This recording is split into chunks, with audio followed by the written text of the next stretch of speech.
This is going to be a different video than normal because I want to address why I've been a little AFK from here and from Instagram, and that is because my grandma passed away.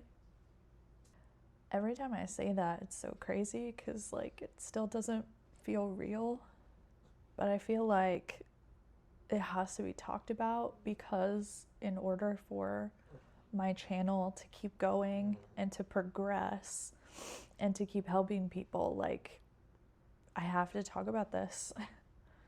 Being a human is hard. It's inevitable that at some point we're all going to experience loss and grief. And sometimes it feels like when you're a creator, you have to push your humanity and your humanness to the side to keep pushing value for this audience. So here's what happened. In the fall of 2024, my grandma went to the doctor and they did an MRI. She had no symptoms, nothing that drove her to think that she might get the diagnosis that she got. But they found a couple of spots on her lungs and she was diagnosed with lung cancer.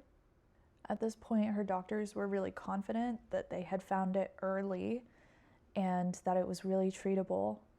So she did chemo, she did radiation, and she went into remission after just a few months of treatment.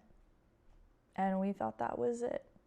In January or February, she started having really strange symptoms where she couldn't walk, couldn't move, wasn't really feeling like herself. She would pass out, and my mom had to really argue with her and force her to take an ambulance and go to the hospital and get checked out. And they ran a bunch of tests and found out that her hemoglobin was incredibly low. Normal humans, we have a 10 to 15. At this time, my grandma had about a 5 or a 6, which is very dangerous. So they started giving her a bunch of blood transfusions, and that would bring her hemoglobin back up, but then it would dip back down again. She'd have a bunch of bad symptoms again and get rushed off to the emergency room again. And it went like that for several months. On Mother's Day, which was really kind of ironic, she was again rushed to the hospital. Her hemoglobin was a 3. And she got blood transfusions every single day to bring it back up, and then was told that the cancer had spread to her bones and that essentially her body wasn't making blood anymore and that there was nothing they could do. And they recommended hospice at that point. I got a text from my mom that essentially said there's nothing more that they can do and that we should probably come and say goodbye. So I left on Tuesday. I just stopped work around noon, and at this point she was still in the hospital. So I got to see her for about 24 hours in the hospital. Wednesday she was transferred to hospice, and Thursday she passed away.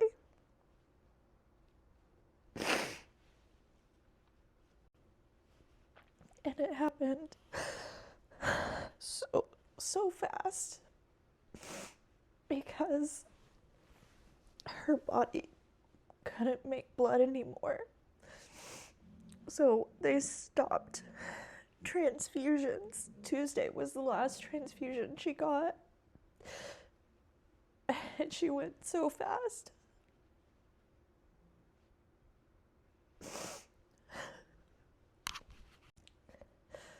My grandma was like my second mom. My sister and I grew up in domestic violence. And when I was 7, my mom left and we went to live with my grandma. And at the time, my mom was working 2 jobs. And so my grandma was the one who would like take care of us at night, read us bedtime stories, make sure we had dinner, baths, and put us to sleep. She was such a huge part of her upbringing. And it's like really hard to communicate how important she was to our family and how she really helped to save my sister and I from a really awful situation. And then, you know, we grew up a little in 2015.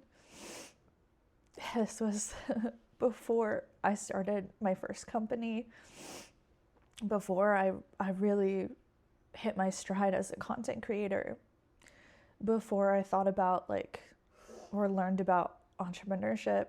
I got this call from my mom that my grandma couldn't get a job anywhere. Nowhere would hire her, not even to be like a greeter at Walmart. They said that she was too old. Or maybe it was too competitive. I don't know. And that just killed me that like the woman that raised me couldn't afford her bills.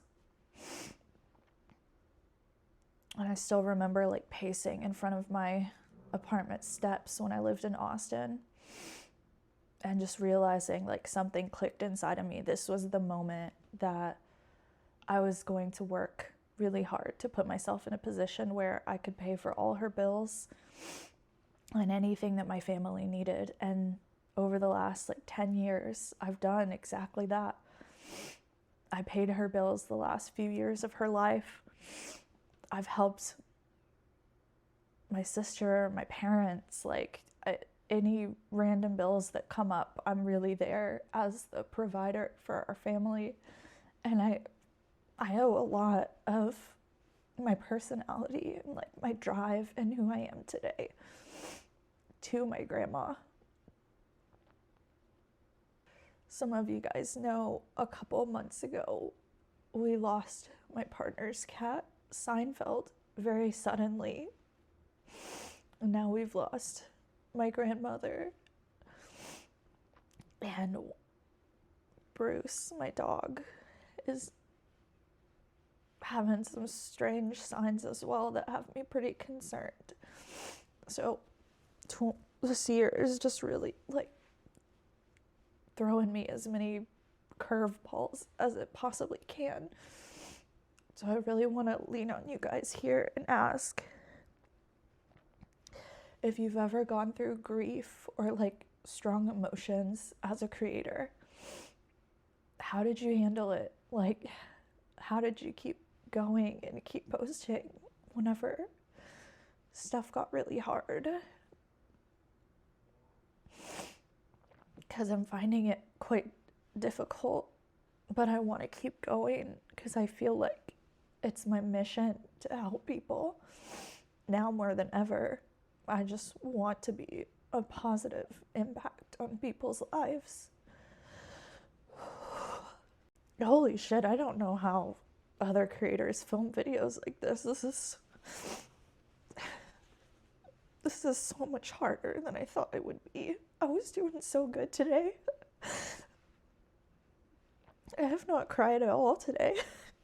My coping journey has been quite new to me because I'm quite new to grief. And this is the first person that I've really lost in my life. And I'm finding that while everything was happening and I was physically there with my grandmother, that I kind of compartmentalized just to make things as peaceful and calm and relaxing as possible for her and for my other family members. And then afterwards is when I just like fall apart. I think I've done a pretty good job of leaning into the people around me. My mom and my sister and I have a bond now that didn't exist before. And I have IRL friends that I've been spending time with that have really been there for me. And my partner and even my internet friends have really shown up for me in a really beautiful way. And I find that I'm really sharing what happened and trying to learn from people as much as I can, which is why I asked what you guys do whenever you're coping with grief or like something that is very emotionally heavy as a creator and you feel like you need to keep going. Losing my grandma and having all this grief has really given me a new perspective on life, and it's made some things more important, like relationships. Work it's important and I still want to provide, but work should not be my identity. And if I'm working to the point where my relationships are suffering, I don't have time to connect with the people around me, I don't have time for friends, I don't have time for family, that's a huge problem. And ultimately, like, money is important, but it's really like the experiences that you have with other people that matter so much more. And I think especially in America, like, we get lost to consumption and we get lost to just growing our bags as much as we possibly can, that we forget about our humanity sometimes. And that's just not a place that I ever want to be again. Our value is so much more than the amount of money that we make. It's really about how we impact the people around us. And if you're not having a positive impact on people around you at the expense of being able to increase your income, that's just so short-sighted. Because at some point you're going to have grief too, and you're going to have loss, and you're going to realize that you've been on a wrong path for probably several years at that point. I've also learned about like the importance of letting people pour into you, because relationships are two ways. Especially as a full-time creator, I used to think that like I was only as valuable as the value that I brought to other people, without realizing that other people want to support me. Learning, I think, when you're capable of supporting others and providing for them versus when you're just not, and you need to have those relationships that you've been pouring into that will then come back to you and help you and lift you up. And I've been really lucky. I've been talking to this group, 𝐂𝐎𝐍𝐄𝐒, a lot, and working with the creators a lot, and just helping them as much as I can. And we had a call yesterday that was just a group of like 20 people talking me through the grief experience and telling me that they loved me and being supportive of me. And that was so special. That was like a really beautiful experience. Probably the biggest lesson for me has been showing up imperfectly. Like, when terrible things happened in the past. I didn't talk about it. I wasn't honest about it. When people did things that were hurtful to me, I didn't speak up about it. And the reason for that was because I felt like I had to just consistently be valuable and helping people.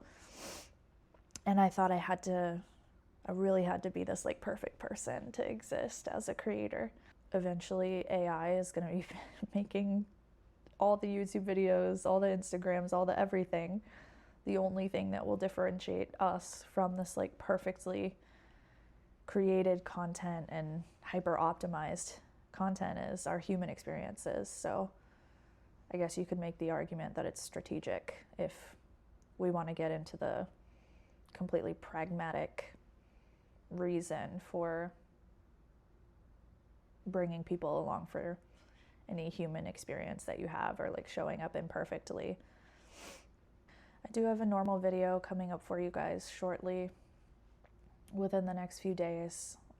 This video is almost done, and then everything happened with my grandma. So it will be about the Twitch death spiral and like the symptoms and the stages. Thank you guys for letting me show up imperfectly. And if you leave any like advice or love or support on this video, it would be very appreciated. And if you've already done it, thank you. Like, I definitely need everything that I can get. And maybe now I'll feel like I can get back to making more just normal content.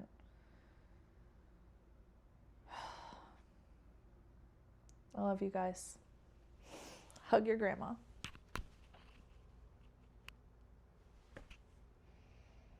I did it wrong again.